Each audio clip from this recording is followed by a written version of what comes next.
सीताराम सीताराम सीताराम सीताराम, जय सिया राम, जय जय हनुमान। आइए श्री रामचरितमानस से आगे की ओर बढ़ते हैं। बड़ा ही आनंद आपको आने वाला है। जो एकांतवासी पुरुष मुक्ति के लिए इंद्रियों का निग्रह करके उन्हें विषयों से हटाकर प्रसन्नता पूर्वक आपको भजते हैं, वे स्वकीय गति को, अपने स्वरूप को प्राप्त होते हैं। उन आपको जो एक अद्वितीय मायक जगत से विलक्षण अद्भुत प्रभु, सर्व समर्थ, इच्छा रहित ईश्वर, सबके स्वामी, व्यापक, जगत गुरु, सनातन, नित्य, तुरीय, तीनों गुणों से सर्वथा परे और केवल अपने स्वरूप में स्थित हैं, तथा जो भाव प्रिय कुयोगियों, विषयों, पुरुषों के लिए अत्यंत दुर्लभ, अपने भक्तों के लिए कल्प वृक्ष अर्थात उनकी समस्त कामनाओं को पूर्ण करने वाले, सम पक्षपात रहित और सदा सुखपूर्वक सेवन करने योग्य हैं, मैं निरंतर भजता हूँ। हे अनुपम सुंदर, हे पृथ्वीपति, हे जानकीनाथ, मैं आपको प्रणाम करता हूँ, मुझ पर प्रसन्न होइए। मैं आपको नमस्कार करता हूँ, मुझे अपने चरण कमलों की भक्ति दीजिए। जो मनुष्य इस स्तुति को आदरपूर्वक पढ़ते हैं वे आपकी भक्ति से युक्त होकर आपके परम पद को प्राप्त होते हैं, इसमें संदेह नहीं। मुनि ने इस प्रकार विनती करके और फिर सिर नवाकर हाथ जोड़कर कहा, हे नाथ, मेरी बुद्धि आपके चरण कमलों को कभी न छोड़े।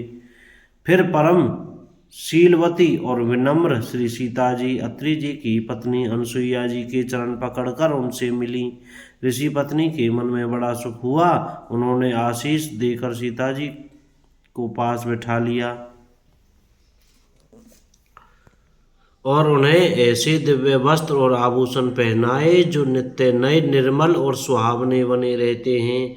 ऋषि पत्नी उनके बहाने मधुर और कोमल वाणी से स्त्रियों के कुछ धर्म बखान कर कहने लगी, हे राजकुमारी सुनिए, माता पिता भाई सभी हित करने वाले हैं, परंतु वे सब एक सीमा तक ही सुख देने वाले हैं। परंतु हे जानकी, पति तो मोक्ष रूप असीम सुख देने वाला है। वह स्त्री अधम है जो ऐसे पति की सेवा नहीं करती।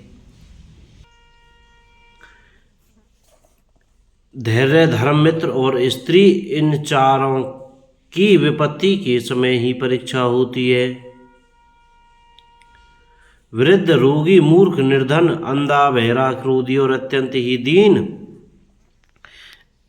ऐसे भी पति का अपमान करने से स्त्री यमपुर में भांति भांति के दुख पाती है। शरीर, वचन और मन से पति के चरणों में प्रेम करना स्त्री के लिए बस यह एक ही धर्म है, एक ही व्रत है और एक ही नियम है। जगत में 4 प्रकार की पतिव्रताएं हैं। वेद, पुराण और संत सब ऐसा कहते हैं कि उत्तम श्रेणी की पतिव्रता के मन में ऐसा भाव बसा रहता है कि जगत में मेरे पति को छोड़कर दूसरा पुरुष स्वप्न में भी नहीं है। मध्यम श्रेणी की पतिव्रता पराये पति को कैसे देखती है, जैसे वह अपना सगा भाई, पिता या पुत्र हो, अर्थात समान अवस्था वाले को वह भाई के रूप में देखती है, बड़े को पिता के रूप में और छोटे को पुत्र के रूप में देखती है। जो धर्म को विचार कर और अपने कुल की मर्यादा समझकर बची रहती है वह निकृष्ट निम्न श्रेणी की स्त्री है, ऐसा वेद कहते हैं। और जो स्त्री मौका नहीं मिलने से या भयवश पतिव्रता बनी रहती है जगत में, उसे अधम स्त्री जानना।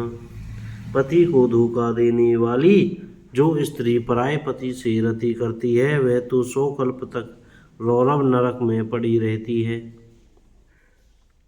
क्षण भर के सुख के लिए जो 100 करोड़ असंख्य जन्मों के दुख को नहीं समझती, उसके समान दुष्टा कौन होगी। जो स्त्री छल छोड़कर पति व्रत धर्म को ग्रहण करती है वह बिना ही परिश्रम परम गति को प्राप्त करती है, किंतु जो पति के प्रतिकूल चलती है वह जहाँ भी जाकर जन्म लेती है वहीं जवानी पाकर भरी जवानी में विधवा हो जाती है।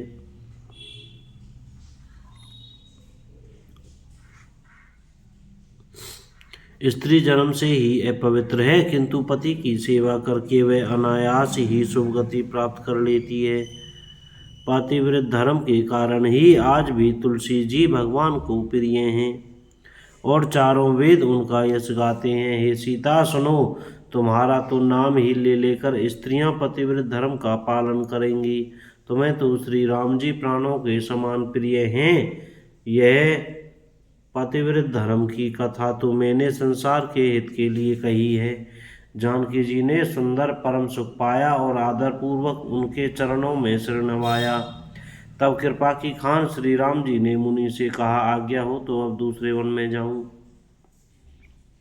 मुझ पर निरंतर कृपा करते रहिएगा और अपना सेवक जानकर स्नेह न छोड़िएगा। धर्म धुरंधर प्रभु श्री रामचंद्र जी के वचन सुनकर ज्ञानी मुनि प्रेम पूर्वक बोले, जय सिया राम। कोई गलती हो गई हो तो क्षमा करें। जय श्री सीताराम।